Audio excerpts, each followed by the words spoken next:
welcome, Andy Mullaney. Is that how I pronounce that right, actually, Mullaney? Absolutely brilliant. Yeah, so many people have so many different variations on it, but you've got that absolutely right. I've got that bang on first time. That makes me very happy. Thank you very much for coming on to the Writing with Purpose podcast. No problem at all. It's an absolute pleasure to chat to you, and for various reasons, which we'll come on to. It's sort of been it's a little bit later than anticipated, but we're here to talk about you, and you being the debut author of Didn't Anyone Ever Tell You? It's All a Game. And there we go. For those which are watching, we can see it there. Fabulous graphics, by the way. Thank you very much. There's a story behind that, as there is with absolutely everything, Anna. The cover design was designed by Chiefy Arts. So you can find Chiefy Arts on LinkedIn. Chiefy Arts is the daughter of a friend of ours who at the time was just finishing her master's in art. And we were in the middle of lockdown. I sat down in the garden. We're about 6 months away from me finishing the book, and I sat down in their garden and poured out my ideas of what I thought this book cover would look like, and with sort of like Mad Men style falling and people climbing ladders and all sorts of stuff going on, because the book is based around snakes and ladders. And yeah, they sort of like the next day sent that through, and it just needed a tweak from the publishers in the end to get the barcode in at the back, and that was it. Absolutely brilliant. So again, the book is about supporting people, particularly younger people. I'm really keen on that. So I invested in a young person in making sure that they were able to get their work out there. Yeah, who relates to the audience as well. And it does have that kind of young vibe. And I always think the greens and the purples are those colours together never seem to go out of style either. Maybe the shade also changes, but green and purple I think is a great mix, because green being natural health, purple is usually creativity, isn't it? I never thought of the colours, I just sort of like poured my heart and soul out, and then the next day it came through, and I just went, wow, that's exactly what I wanted. So, hit the mark right at the first stage. Brilliant. So it's a combination, isn't it, Andy, of personal anecdotes, interviews, pieces of advice, like you say. It's written to sort of help the younger readers, and I suppose anybody really, because age is just a number, isn't it? But helps us to understand the game of life. I've had feedback from a lad who was 10 years old who read the chapter on leadership, and found that very useful for his cricket team. And I've had feedback from a 75-year-old director of a company who said to me he picked up some tips from there to pass on. Everything in between. So if you're going for an interview, then chapter 17 is the dark art of the interview and telling your story. The longest chapter of the book. Is it? Yeah, the longest chapter of the book, and I try to break it down into every component part. But there's loads and loads of chapters in there. There's 50 altogether, which are designed to help people take them through what I would suppose is probably the J word, the journey through life, and designed to try to help people have advice along the way. One of my mentees who's got the book says it's like having a mentor on the shelf, and that you can just pull down. It's available as an ebook as well, but it is there to try to help answer some of those difficult questions that life can present, such as like, where do you stop an argument? Is this a hill worth dying on or worth dying for? Where do you actually stop that argument? I delve into a bit of religion as well, finding your religion or not. Is it important for you to have a religion? Finding your tribe, things like that. There's all sorts of chapters in there as well. There's about the toxic boss. Everyone's had one of those. Time thieves. And how to deal with those. So there's something in there for everyone. I also try to encourage people to capture the dreams. So I've developed the dream catcher worksheet in there as well, because I think all too often people's dreams are passed by people are dismissed for being dreamers. I certainly was as a kid, and you know, my mum was quite brutal about it, you know, saying, "Oh, there he goes dreaming again," you know. But actually, you know, if people didn't dream, well, we wouldn't have the world that we've got today. We wouldn't have some of the amazing creations that we've got. So, you know, my dream was always to write a book one day, and 50 years after that dream, yeah, it became a reality, and I wrote the book. Brilliant. Well, congratulations on finally getting there, because you've got quite a commendable career, really, with management roles in retail, haven't you, finance? So what was kind of your, I don't want to say epiphany moment, but you know, what made that? It was an epiphany moment, was it? I can give you the epiphany moment. Okay, yeah. Which led you to writing the book. Go on. Which was at the end of my career. So you're right. I mean, I had a career of 35 years with Lloyds Bank, and covered a whole variety of sort of like business units, which range from private banking, international, retail, corporate. So, you know, and in the main, I was blessed. You know, I think over 35 years, I'll take probably 12 stellar years. I'll take probably 4 or 5 really bad years, and the rest of them were really good. So, you know, over the course of the balance was okay. The balance was reasonably okay. You don't think that when you're in the middle of a maelstrom and everything's coming at you and it's all going a bit wrong. But looking back, yeah, it was pretty good. But at the end of my career, so I was coming towards the end, and my boss, Andy Northcote at the time, top man, Andy identified that one of his friends had been on secondment to business in the community. The bank seconded every year 15 senior managers to business in the community, one of the Prince of Wales charities, to go out there into communities to do good. And so I hadn't heard about this, but Andy said, I think this might actually suit you. And I said, yeah, you know, I'll have a look at it. And I had to look at it. The more and more I looked at it, the more I thought, you know what, I really want to do this. And I can then wear 3 hats: my own hat, Lloyd's hat, and business in the communities hat. So cutting a very long story short, I went through an application process. It's a big thing for the bank to gift away an individual to a company for 12 months. Of your level as well. Yeah. Your level of expertise. It's a big commitment. And so I did a very big pitch to the business connector for Dudley, which is the heart of the Black Country. I'm a Black Country lad through and through, and so to be in my own neighbourhood, wow, what a privilege! And the job of the business connector was to join the public, private, and third sectors together. So you go out into the community, you work with charities, social enterprises, you try to link them up with public bodies and with the private sector as well. So it's a lovely triangle where you're in the middle and you're just pulling lots of strings and organising things and creating good, I think.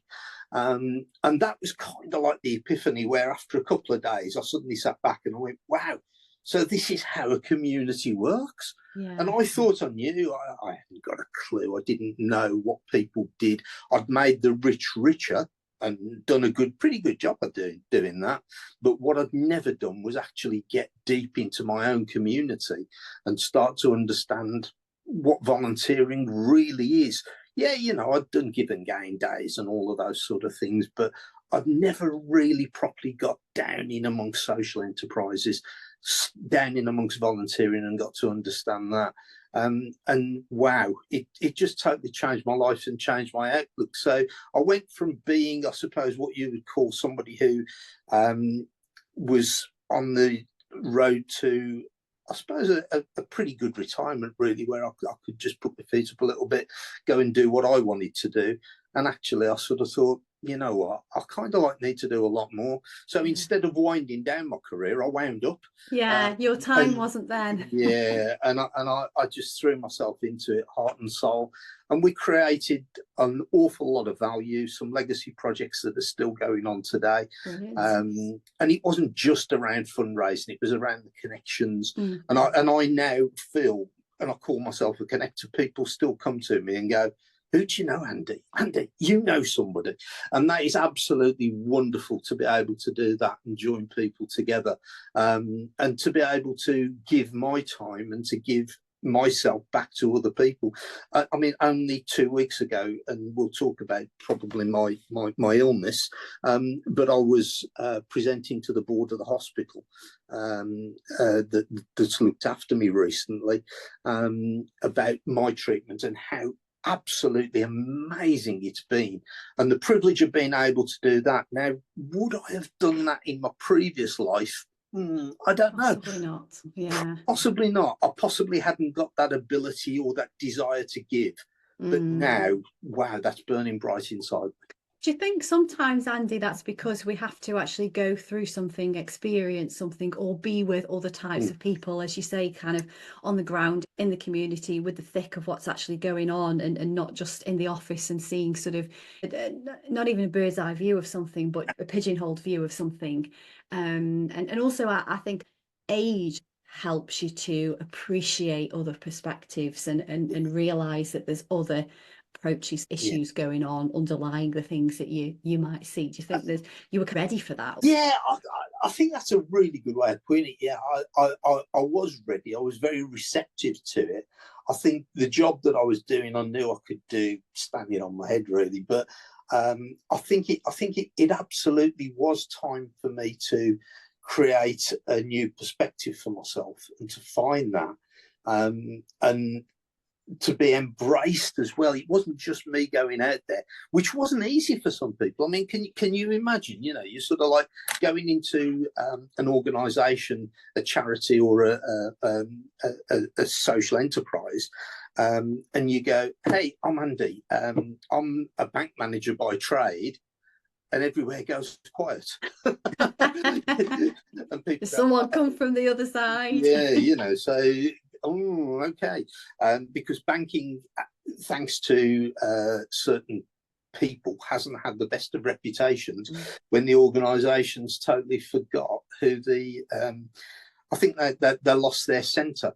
And I think some of that was the relationship with business in the community, and I think the gifting of time was born about by trying to rebuild trust and rebuild the relationship with the public. But yeah, you walk into a room and you know there's a bank manager and a tax inspector, and they walk in together and the room clears. You know, it's yeah, it's like that little financial click almost. So it then comes down to your own personal branding and your own personal integrity, and that has always been something that's been at the core of who I am. Very, very much so, and I've always made sure that you know people knew that I was a person who could be trusted, man of my word, in many ways, and I think it's then a case of making your actions and demonstrating that you are that force for good and that there is no ulterior motive. And I think that the first thing I think I got was like I got 500 quid for a old people's painting group by way of a short form application, I think, to the council, and just being able to do that and then walk in a few weeks later with a check, you know, wow, you know, that was quite an emotional moment because the group was going to fold unless they got some money. And then, you know, went on to other projects, much bigger things. As I say, I could talk about my 35-year career with Lloyds till the cows come home, and I had some amazing experiences and some unbelievable times. There's probably a book in there. But for me, the best time of my career, and again, this is a real tribute to Lloyds, was at the end. You know, and when a lot of people, I think, are heading into the green pastures, I kind of like, again, found my tribe. Yeah, you reignited something that was within you by the sounds of things, something that was already there, that integrity, which is something that is always there, isn't it? But you just happened to be in the right environment for something to flourish again. So was it during that period where you got the inspirations to actually sit down and write the book? I've always done mentoring. I've always been involved with mentoring, whether it's being a mentor or a mentee. And I've always had some very good people mentor me. And I've mentored some amazing people, including people who were further up the tree than me. So that was wonderful. I was always kind of like sought out, and I sought out other people. And the book came about as a result of the mentoring. So I was, 13th of August 2019, I'd mentored the final session with a young lady called Ellie, who was going from university into the working world. She was going for a final interview, and this was the final mentoring session. It went brilliantly. I knew Ellie would get the job. And she did. And at 4 o'clock the next morning, I woke up and realised I'd got to write down everything that I knew. and so, oh crikey, 14 hours later, I'd got the title of the book, which is "Didn't Anyone Ever Tell You It's All a Game?" Yeah. I'd got the 60 chapter headings that became 50. The style in which I wanted to write the book, which was a inspirational quote at the start of every chapter, the body. Yes, I like those. And then I created bullet points, the snakes and the ladders, so the snakes to avoid, the ladders to find, because I want people to, not everybody can read a book or wants to read a book these days, to plow through endless text.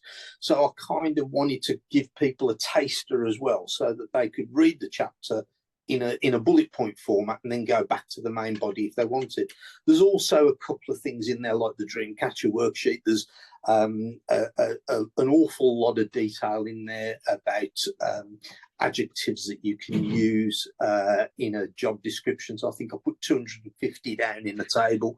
So if you are looking to apply for a job or looking to create your own CV, well, there's some adjectives in there, although AI has probably overtaken that. But, kind of, I think if you're going to personalise it, it messes up the meaning sometimes, though, doesn't it? I've seen some things, and I think that's all. Yeah, lose things in translation. So I kind of like that. I still think it holds its own.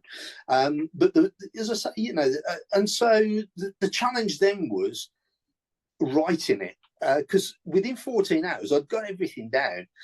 And then I thought, you know what? Yeah, you know what? I could quite easily just drift on with this. So I thought, I know what I need to do now, and that's to tell one or two people that I know that I'm going to write a book. Because they will, well, that's it. They'll hold me to account. And if I don't do it, they'll be, oh, there's Mullaney, giving it large again. You can hear what people would say. And so I kind of thought, you know what, I need to see this through, and this is a legacy as well. Yeah. And this is something that I want to pass on to the world. And so 16 months later to the day, 13th of December 2020, the book was finished, and then I gave my wife the whole text, printed it out, gave her a red pen, one like this, and said to her, there we go, can you just help me out, because you're very good with English. And so we ended up buying a box of red pens.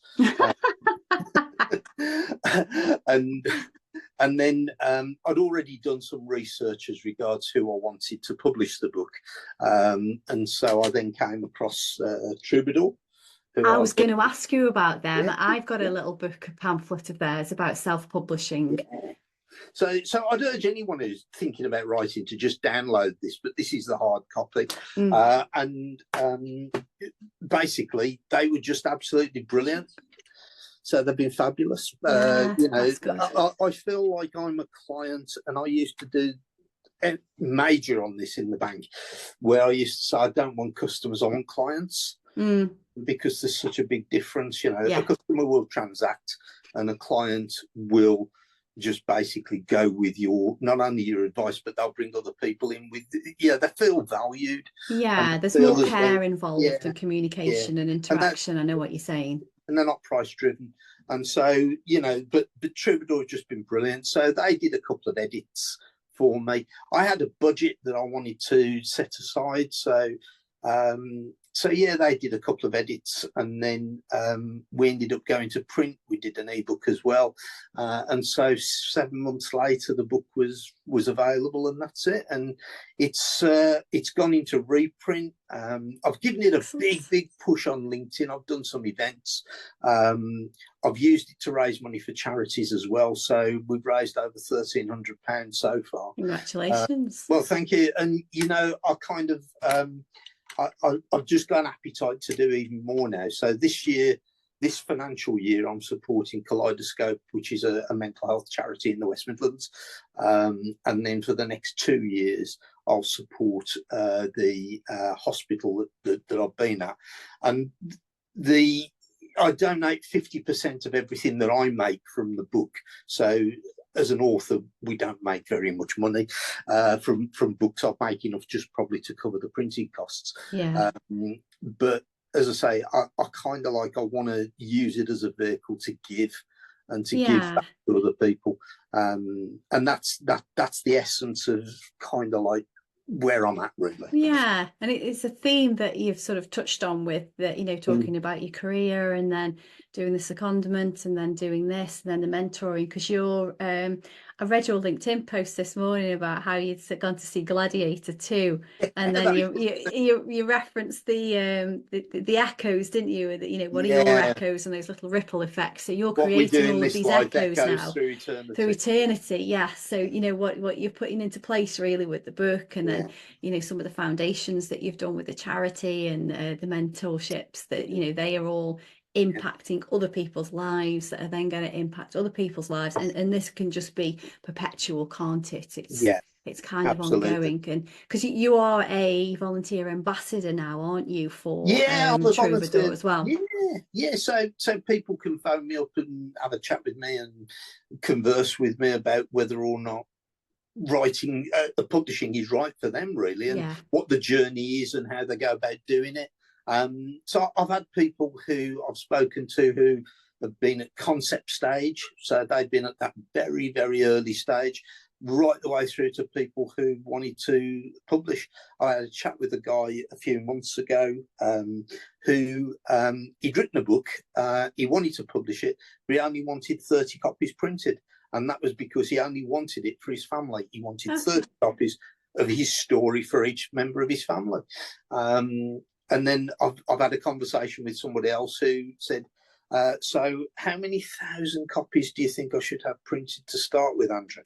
And so, it's just it's a case of managing expectations as well at times. But for me, it's about understanding why people want to write and then encouraging them to write, whether that then goes into publication or not. I encourage everybody to try and go into publication, because I think there's nothing better than having your name on a book on a shelf.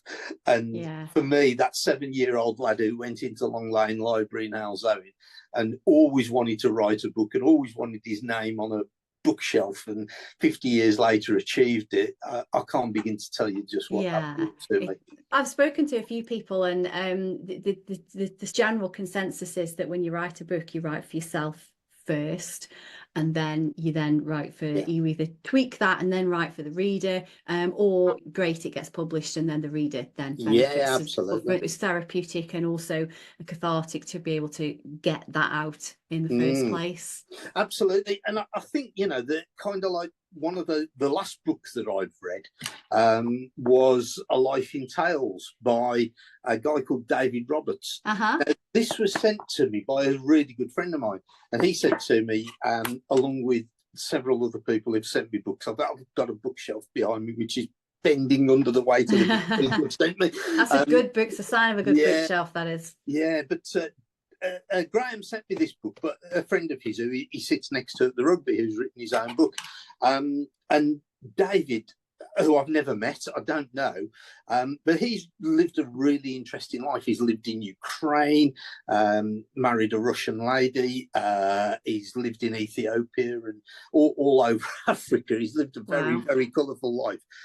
but he's written a book which is sort of like written in the first person and also in the third person. Oh, that's interesting. Yeah, nice it take. really is. Yeah. So is it like a memoir, but then yeah, reflecting on what's happened as well? Yeah, he starts off by talking about a person who you come to realise is him. And then there's other chapters where he talks specifically about himself, and then he goes back into the third person.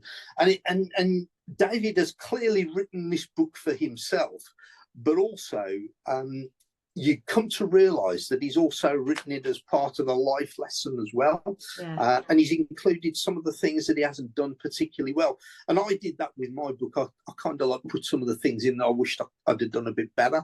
But David, it's like little vignettes, little pictures that he paints of certain points in his life, and that for me was just truly fascinating too. I love people's stories and I love people's life stories, and that is one that I've read and I thought, wow. And I've only just finished it, so that's the last book that I've read. Yeah, I think it helps because, you know, those little sections, it helps to give you a little bit more backstory about the person. It helps you to relate to them better. You can see from their perspective a bit more. It's a good way to bring in, you know, an emotional element of something that may have happened. So yeah, that's great, and it's a great example of something that's not kind of mainstream but really got you hooked into reading and learned some stuff for yourself. I mean, I'm on Goodreads, and I always publish a review of every book that I read ever since I've sort of like gone into Goodreads, and I published a review of that, and I think I said it was like a real privilege. It was like somebody opening their sort of personal photograph album and sort of talking about these personal, so personal memories that they've got, that you almost like feel like you're almost trampling and intruding on their life. But that was just so beautiful how it was crafted and created, and it had me laughing, and it also nearly had me crying as well at one point. And I came away from that, and it's only a short book. I mean, it's got 120 pages in it. I'd say it's probably one of the best books I've ever read. Wow, glowing report. Yeah. It'd be interesting to know, because what you've just described there, because I'm big into journaling. And also using journaling, which is only a recent thing since I've done the masters, is using journaling and then using those aspects of life, you know, how you think about things, how you deal with things, the behavior, and using those as a source for writing, fiction or non-fiction. So it'd be interesting to see whether he actually journaled about things first and then used a lot of those into the book, based on what you've just said about how kind of raw, and you felt as though you were just, you know, opening that photo album and jumping in there. It's a question I will ask my friend to ask him, and I'm keen at some stage. They live in Somerset, and Graham is a former. He's the guy who saved me in the bank at some stage, and that's a story for another day. But they live in Somerset. There's another book. Yeah, and there's another book there. Yeah, absolutely. Yeah. Would it be good to find out? Do you journal? Do you do anything like that? That's a great question. I think my kind of like therapeutic journaling has begun through LinkedIn, really. And I tend to do a lot through LinkedIn.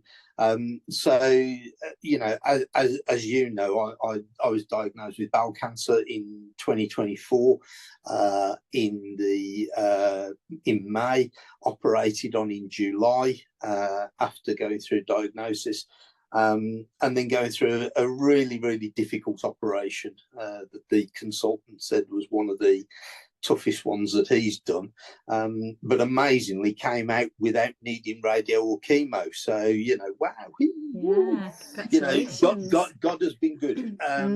I've had a very positive mindset throughout this, and the mindset has been that cancer will not own me. I've seen it own too many people, and I do believe that the mindset is so important. So part of my journaling has been very public, I suppose, in many ways, but I've used LinkedIn as a way of posting right the way through from when I came round from surgery, after a few days coming round from surgery, trying to tell people that, you know, it is okay.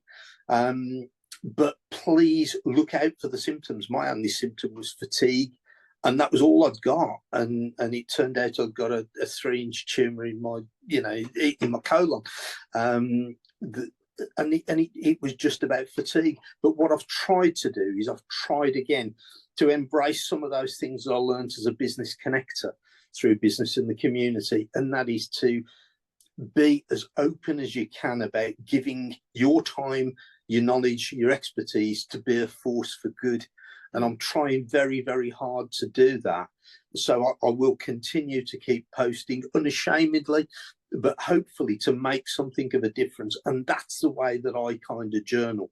Now, some people, and one person said to me the other day, or bumped into in the park, said, wow, you're so open. You know, I could never be that open. That's fine. We're all different, you know, but it's my way of coping. And hopefully if that inspires or brings somebody else to go to their doctor or to be able to cope with a cancer diagnosis better, going, hey, if Andy Mullaney can do it, I can do it, you know.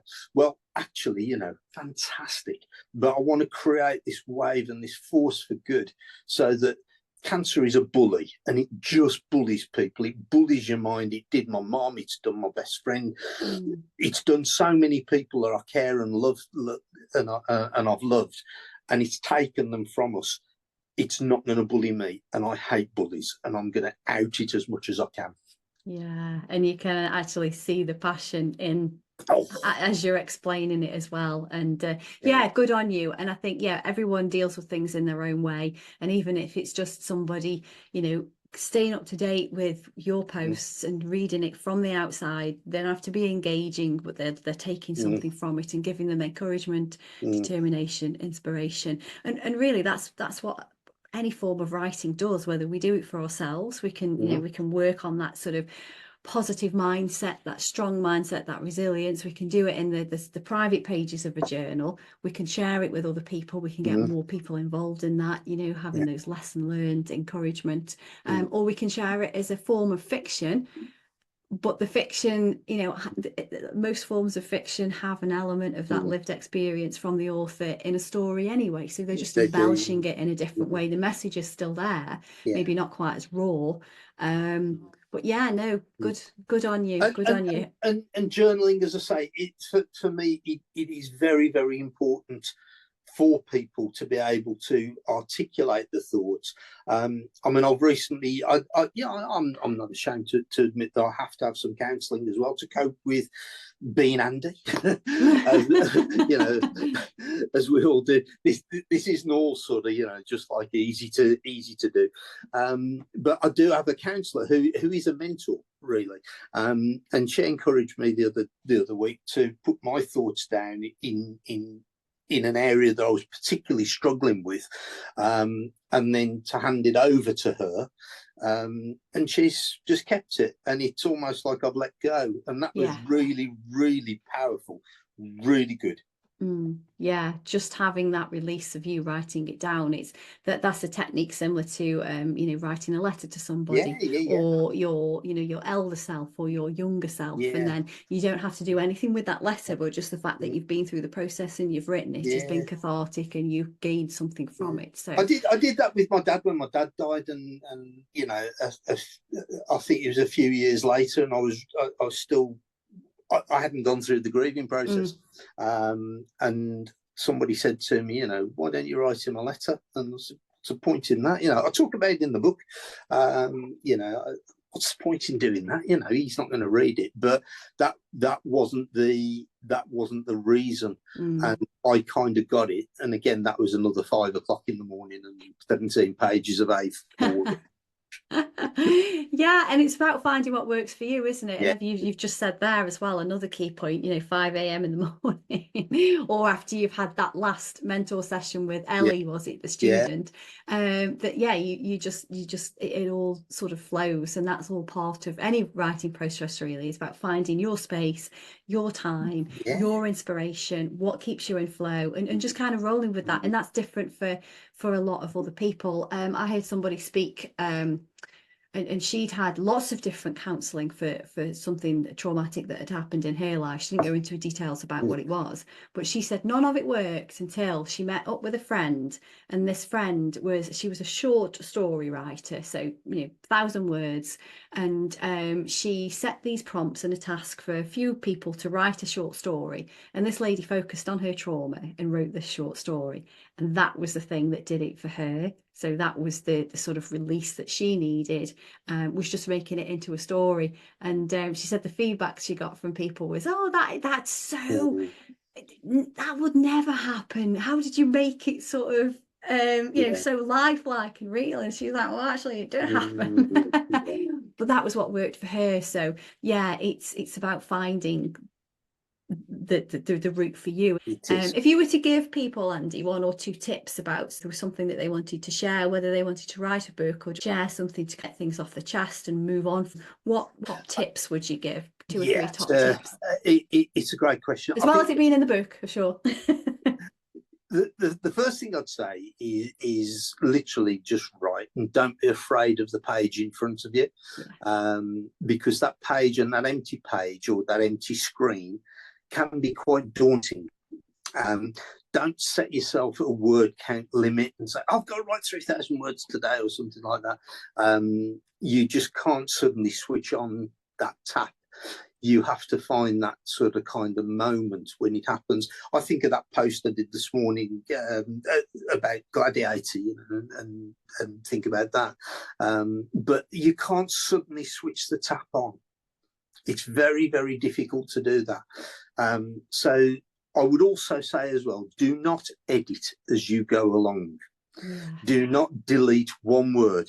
If you think you're going to, delete it, copy it, paste it, stick it in another document, but please don't edit as you go along, because there's gold in there, and you'll regret it. So I think that's the other thing. Above all else, you've got to enjoy it. If you stop enjoying the process, then you're not going to create anything that's good for you, and you're also not going to be able to, I think, bring something that's going to make a difference. I'd also say as well, get some very honest feedback from some very honest people who are not just going to blow sunshine at you. I'm blessed that I had Catherine gave me, my wife, was a very honest critic. In some ways. Box of red pens, honest. And there was one chapter I put in there, and I thought it was hilarious. It's the funniest thing that's ever been written up until that point. And I said to Catherine, I said, "I'm just going to read this out to you, because you'll be on the floor laughing by the time you finish this," because it was the funny chapter that was in the book. And then I finished reading it out, and the tumbleweed was blowing through the kitchen, and I was waiting for the applause and laughter that never ever emerged. And then I did copy and paste it into another document, but then I deleted it. So that is no more then. Yeah, so be prepared to accept some criticism as well, and not everything you write is gonna hit the spot. If it feels right for you, but I realised that wasn't right. It was funny for me, but it wouldn't have been for anyone. Yeah, and it might have changed the tone completely with the rest of and it didn't fit in. It just didn't fit in. But you have to go through some pain barriers and be prepared to go through some pain barriers. Yeah, I think sometimes as well, having that criticism, it is constructive criticism, but we can take things very personally, can't we? And I am that sort of a person at times. My another good friend of mine, he read the copy before it went off, and he just made 1 or 2 observations that made me go, yeah, you know what, I could just change this around just a little bit, and make it that much more engaging. So yeah, I would also say that as well. Be prepared to get some people who are good advocates, people who believe in you, but people who you're also quite happy to accept the voice of critique from. Yeah. Yeah, and as you said before, not people that are just going to make it sound all shiny. You do want that. And I think also as well, when you're writing something, you're very close to that piece. So, you know, you might assume that a meaning has come across that hasn't. Hugging the book. Or, you know, there might be something that you feel that, you know, it has absolutely every meaning to you, but then that doesn't transpire to the reader as well. And I think that's easy for someone coming fresh to it to be able to pick up. But you've got to enjoy the process, and you've got to find that you enjoy it. Because that for me, I found some days that I was just almost like carried away with it, and the wave of it. And it did help that we were in lockdown through some of it, but it really did help me. And it's also been very, very therapeutic and very cathartic in terms of reliving some of my life, and also thinking about, because the book is a self-help book, thinking about what would I have done a little bit differently. And I've reflected on that in one or two sections in the book as well. Yeah, so you've learnt on the process of actually writing it, and from your experiences, you've learnt even more. That's great. And I think we never stop. I think we never stop learning. I think even now, you know, like if I was to rewrite the book, which I may do some chapters at some stage or add something to it, there's a couple of things that I've kind of like learnt about myself certainly in the last 12 months with my cancer diagnosis, that I didn't know was there. Yeah, and there's the whole reflection process is a great part of that, isn't it? And coming to some of those realizations and some of those lessons learned, and I think, you know, what you said about, you know, the fun aspect, that can be related to all different aspects of life, can't Absolutely. it? A job, a relationship, you know, whatever situation is. If you're not enjoying it, I mean, there's, you know, there's good and bad in everything, isn't there? But overall, you need to enjoy something and have that. And what usually follows is the more you enjoy it, the more successful you are. Yes. And if I think about my time with business in the community, as I say, 35 years with Lloyds Bank, I've hardly talked about, and I've just got so much more to say about the 18 months I did with business in the community. And I love that. Yeah, it is, and from what you said, it's enriched your life a lot more than the you know the corporate career side of things. You know, that community and you know, being involved in the real people is great. Yeah, you know, I mean, I got a nomination for the Mayor's Award. So in 2022, I got nominated as a finalist for the Frank Foley Award for Community Spirit in the Black Country. Brilliant. And Frank Foley is a hero of mine because he is a Stourbridge resident, and he became known as he was known for particularly getting an awful lot of Jews out of Germany prior to and during the war. So Major Frank Foley, he's got a statue in Mary Stevens Park in Stourbridge. Local hero. A local hero. So to be in that sort of like, even in that company, wow. You know, I kind of like, I feel truly humbled. Yeah, it's an honour, isn't it? But you know, to realise that you've been appreciated, but then also for what and by what or by whom. Well done, congratulations. So have you mentioned that you might go back to the book and tweak some of the chapters, rewrite some of the chapters. Have you got plans for another book? I haven't had that 4 o'clock in the morning knock on the bonds. Not there yet. It's not there yet. There's a lot of stuff that I would like to write about. There's some stuff that I just can't because of confidentiality that I was involved with, that I know. It's just the inspiration just hasn't happened, and I'm still enjoying the process of getting. Didn't anyone ever tell you out there? It's got. I believe it's got such. It's got so much still to offer. So I'm kind of like still keen on sort of like majoring on that. But one of the chapters in the book is dare to dream and never say never. So I'll never say never.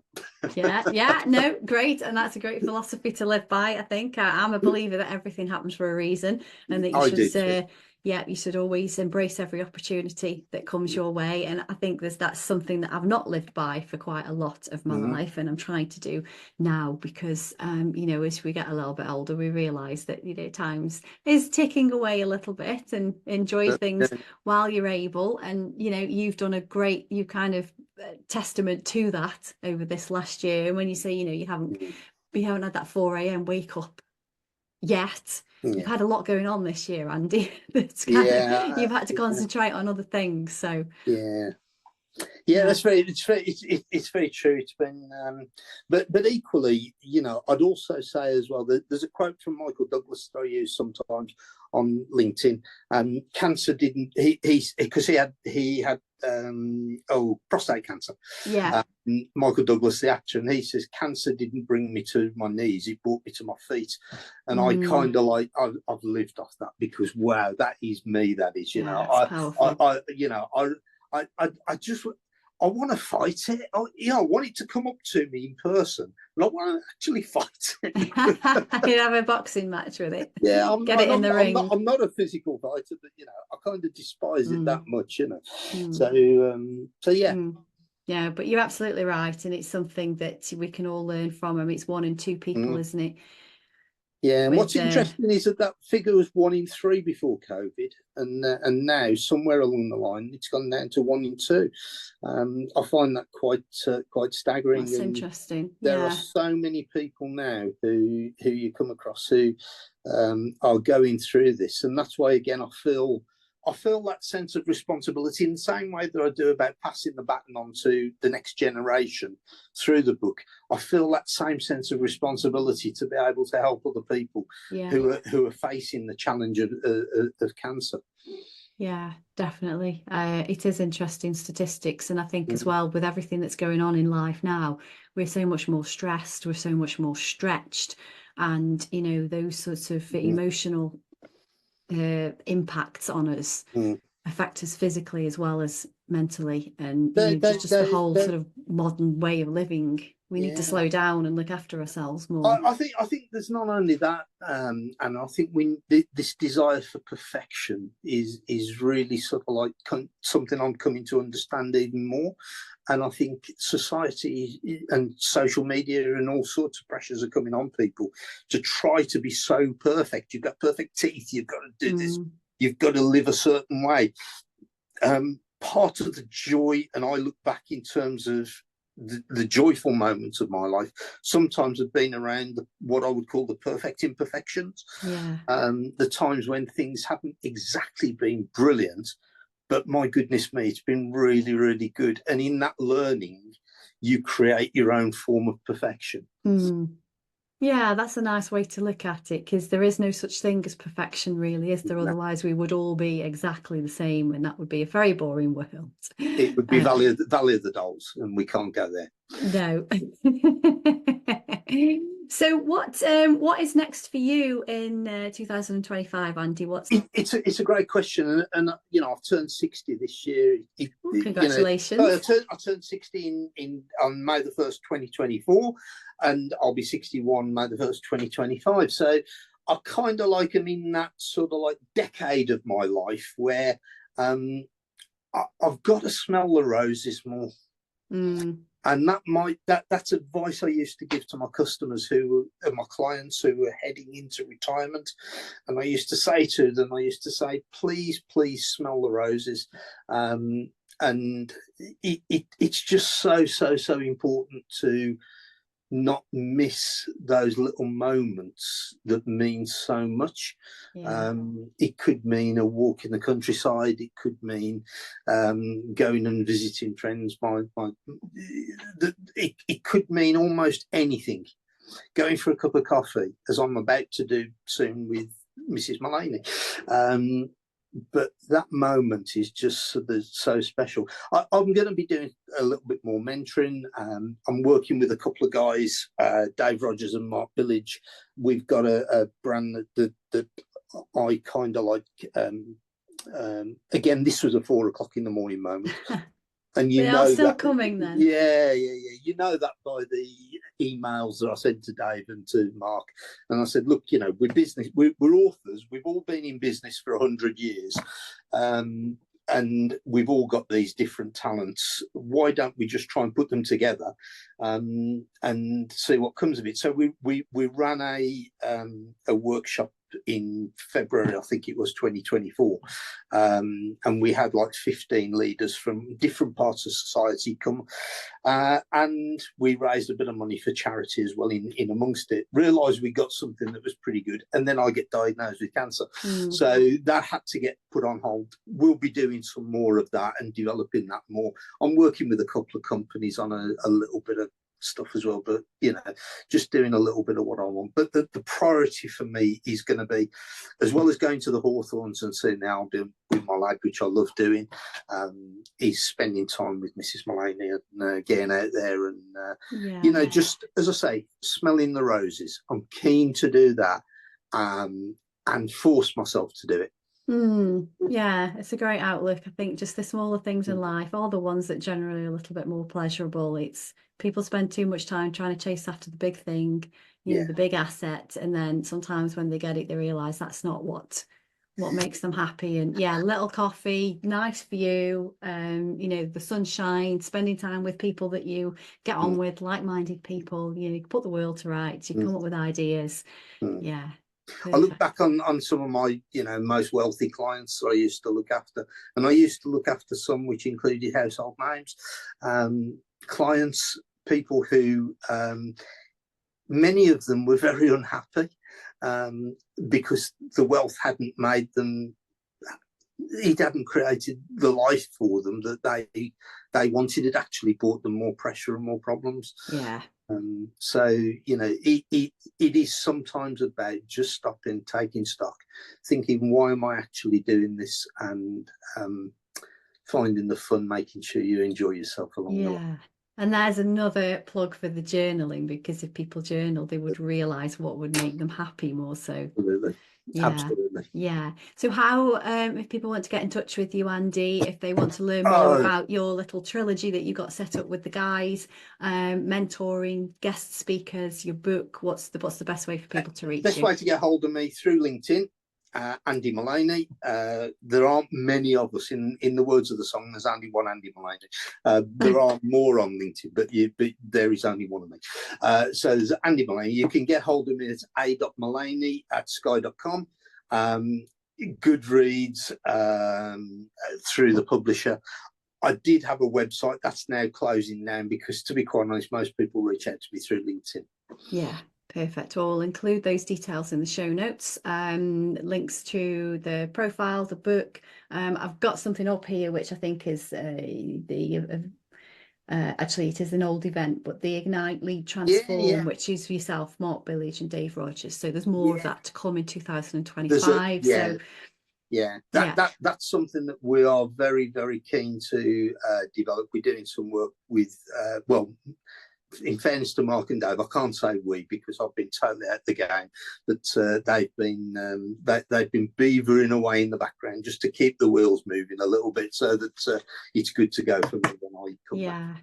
Excellent. Well, it sounds as though 2025 is going to be a good year for you. 2024 was a bit up and down, but you kept the right positive attitude, which is great to see. So thank you very much for being a guest. It's been an absolute pleasure to finally get to talk to you. Thank you, Anna. It's been wonderful, and thank you for being such a generous host and such a great conversation. We will do this again. You're very welcome. I've enjoyed it very much.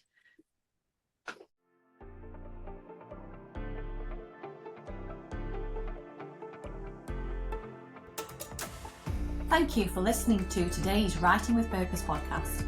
Having conversations with fellow writers or adventure enthusiasts brings two of my biggest loves in life together, writing and nature connection. I've been a copywriter and content creator for 23 years, but my passion is writing for well-being, and I'm on a mission to share the benefits that putting pen to paper has for personal wellness with as many people as possible. If you want to learn more about writing for your well-being and journaling techniques, please connect with me in my Facebook group, Journaling with Anna.